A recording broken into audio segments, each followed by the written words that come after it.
Hey, church family, I just want to share a brief thought with you. During a time like this that we're facing as a church, time of isolation and uncertainty, there's a real possibility that some of you may be feeling discouraged. And if you're not feeling discouraged now, there's a chance that you might face something like that in the near future, especially if things get worse before they get better. But I want to share some perspective and hopefully some encouragement from 2 Corinthians chapter 4. In 2 Corinthians 4, Paul is talking about his own personal weakness as well as the suffering that he's experiencing because of opposition to the gospel. And the Apostle Paul rejoices in that. Despite his own weakness, despite his own suffering, he rejoices because he knows that that is the stage upon which God is displaying his glory and accomplishing his purposes, and he knows what his future is.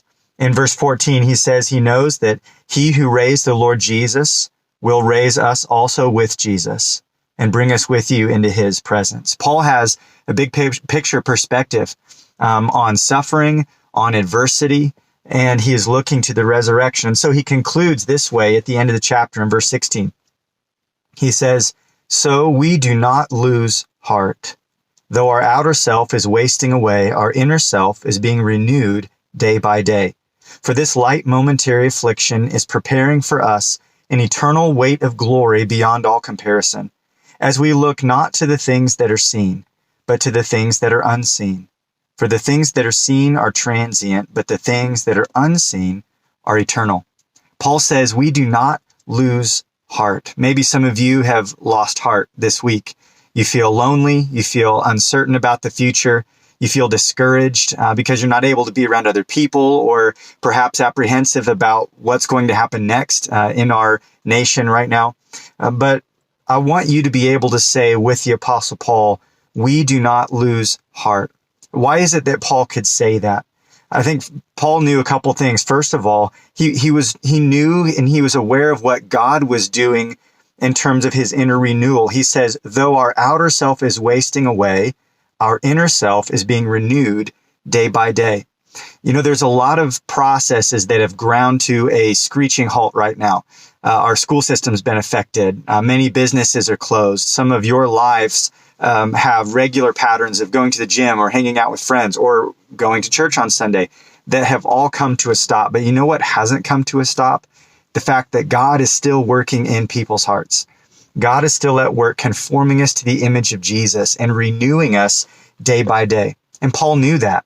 That's why even though he was physically weak, even though he could be locked in prison or beaten, he knew that God was renewing his inner man day by day. So he knew that. And that's why he could say, I'm not losing heart. The second reason why he's not losing heart is because he had perspective. In verse 17, he says, "For this light momentary affliction is preparing for us an eternal weight of glory beyond all comparison." Paul knew what was going to come in the future. He was aware that anything we experience in this life, any amount of suffering or affliction or adversity, pales in comparison to the glory that will be revealed. So when you know that you have glory coming, a hope of glory because of Jesus, through Jesus, that gives you a perspective on the hard things that we face in this life. And you know that the suffering we experience now directly contributes to the reward that we will receive in the future. For those who endure affliction with faith, for those who look for ways to demonstrate love and serve in times of distress, for those who bear that kind of good fruit in the middle of adversity and affliction, that means these adversities and afflictions are building up for us an eternal weight of glory, a future reward. And that's something that Paul looks forward to. So Paul had a knowledge of what God was doing in him. He had a perspective on the reward that was to come in the future, but he also had a specific focus that I think we need right now during this time. He says this in verse 18. He says that he knows God is renewing his inner man. He knows that this affliction is storing up for him a future reward. Verse 18, here's his focus. "As we look not to the things that are seen, but to the things that are unseen. For the things that are seen are transient, but the things that are unseen are eternal." You know, right now there's a huge temptation for us to focus on what can be seen. I know that even me, like many of you, I'm checking every day to see how many COVID-19 cases are there in Kansas and in Douglas County, how many confirmed deaths, what's the latest communication from our local government and state government and federal government. I'm looking at things that are happening all around me, things that are seen.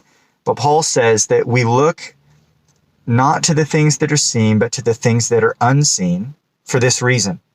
For the things that are seen are transient, but the things that are unseen are eternal. Economies come and go.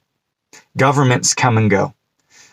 Even local churches, local assemblies can come and go. The capital C church remains. Our health can come and go. Our physical bodies, our life, our current life is temporary. But there are some things that are unseen that are eternal. Paul knows that the unseen process of God working in his life to renew him day by day, that's eternal.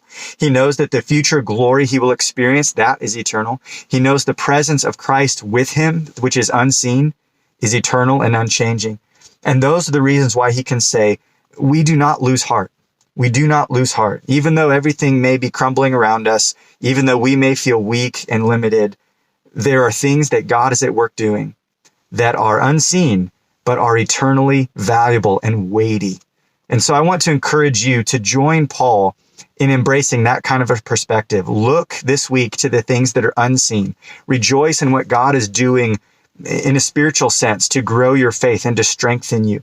Even embrace adversity and difficulty, isolation, loneliness. All of those are things that God can use to prune us and to purify our faith. And those things will bear fruit. Let's look to the things that are unseen rather than to the temporary transient things, and trust that God will encourage us and sustain our faith as we hold that perspective.